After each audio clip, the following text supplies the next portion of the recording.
So how do I automatically document what is happening? Not just in the work that is being done, but also in how it's being done. I've actually created 4 skills for this, and these 4 skills help me in each part of the process of documenting it so that I can learn from it, optimize my flow, and also look back to see when something went wrong. So what are the 4 points when these get triggered? The first one is with the interview. It's when I've done the interview from FlowNext and it's done. When that is done, it gets triggered by a hook. A hook is something that you can set up in Cloud that whenever a specific action happens, it inputs a piece of text into the terminal and then the AI picks it up and executes that. And what I've done is these 4 skills, I've put them into hooks so that they fire off reliably. So the first one happens after the interview is done. It looks back at the interview, how it went, what could be better, but it tries to stay as opinionated as possible because that's what I like. I like to have just the facts and then later you can have the AI look at that and create its own opinions. But for now, as much facts as possible. So that's the trigger number 1. Trigger number 2 is when the work starts. You have an epic and inside you have all these tasks. So after each specific task, it will fire off and it will tell what has been done during this task. Now, of course, that is also documented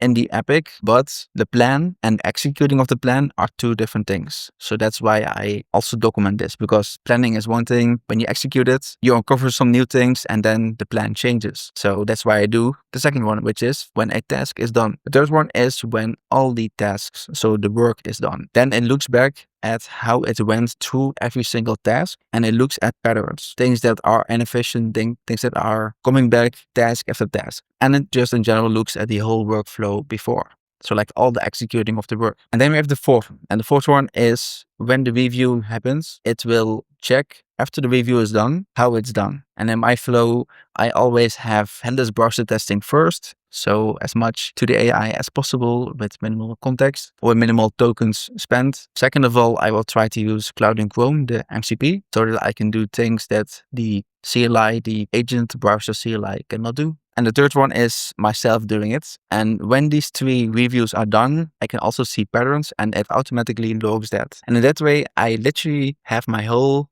building process documented and I can look back on it and see what went right and what went wrong. So if you want to optimize your workflow, I definitely recommend you implement this. For me, it's just at the beginning.